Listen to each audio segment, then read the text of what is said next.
An Astronaut's Guide to Life on Earth by Chris Hadfield. What can you learn from this book? Is it worth reading? And what are my 3 key takeaways? I'm going to tell you in this video, so keep watching.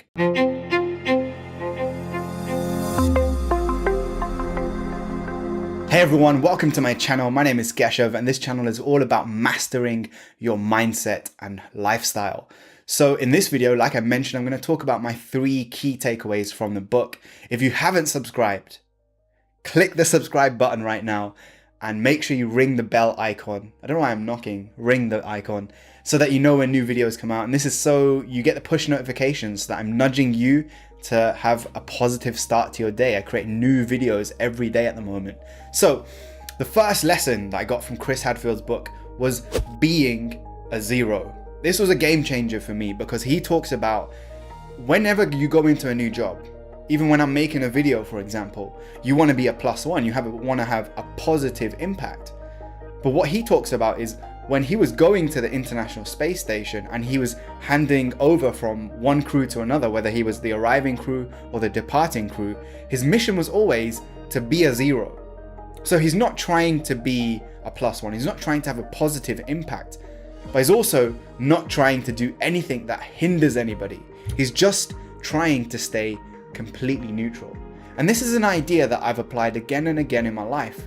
If I'm going to a friend's house, if I'm just hanging out with someone, even if I'm sitting in someone's car, I think about how can I have zero effect on me being here? And that could be practical things like not leaving litter around or not, hindering someone else's day because of my needs or my lifestyle. For example, I'm a vegan, so my diet is extremely important to me. So if I'm eating out at someone's house, I make sure that I take my own meal so that they are not -1 hindered because of my presence there. So leaving no footprint, no trace behind. The second idea that I got from the book, it relates to the first, and that was the idea of invisible leadership. Now I'm the CEO of a small social enterprise called Revolution Hive, and we equip young people for life beyond the classroom. And one of the things that this book and Chris's words taught me was being a leader is not about being the person in front of the camera all the time or the person who is at the forefront of all of the team's successes. Actually, it's about the opposite. Standing at the back of the room quietly and applauding the team to celebrate the successes that they created. And this idea I really liked because he talks about mopping the floor without anyone seeing, doing all the tiny invisible things that no one's ever going to pat you on the back for. No one's ever going to know. You don't need to tell anyone. But that's what invisible leadership is like. So in your own life, how could you be an invisible leader to your parents, to your friends, your family, your loved ones, your colleagues? What are the small things you can do? If you're walking along the street, you see a piece of litter, picking it up and not needing anyone to know, donating to charity without anybody needing to know, or doing tiny little things that, again, nobody will know, but it helps and serves them even more than if you hadn't. And the third big idea that I got from the book that I use all the time is the concept of thinking negatively. Yeah, you heard me right. There's so many videos out there that talk about thinking positively. You've all heard of The Secret and affirmations and all that stuff. But what if you did the opposite and you think through the worst case scenarios? What could go wrong in your day-to-day life? What could go wrong if you're trying to go to the gym? What would happen if you don't have your equipment with you? What are you going to do then? And astronauts are trained to think of all of the negative consequences because the risk, the downside of if one tiny little thing that may not be likely to happen goes wrong, it's huge. Millions and millions of dollars worth of equipment, worth of time, energy, effort is being put into this mission, this launch. So they are trained to think, well, while we're going through our liftoff sequence, if this button isn't working, what am I going to do? If I'm in the elevator, there's a really great paragraph in the book where Chris talks about, even now when I get in an elevator, I think about, well, if this elevator crashed right now and it stopped working, what am I going to do? What's my first step? What's my second step?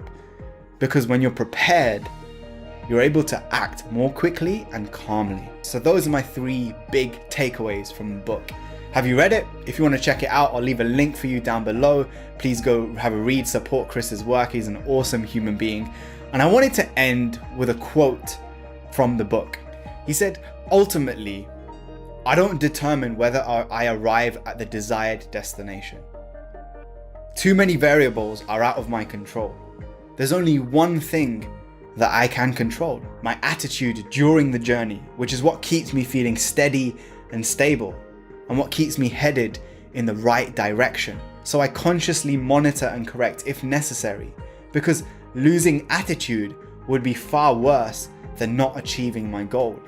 Early success is a terrible teacher. You're essentially being rewarded for a lack of preparation. So when you find yourself in a situation where you have to prepare, you can't do it because you don't know how. Now, how many of us are so often looking for that secret hack, that little shortcut that will help us move forwards? And I really believe that this is true, making sure that we master our own attitudes. And regardless of whether or not we reach the launch pad that we want to get to, the rocket ship on the destination we want to get to, the most important thing is controlling your attitude and your mindset, and constantly course correcting along the way. Don't feel bad because you have to put the work in. Don't feel bad because you have to put in more effort and you're not further ahead yet. It's teaching you valuable things that when you get there, you're going to love the work so much you'll keep creating that success. So I hope you enjoyed the video, and let me know what you think down below. Peace.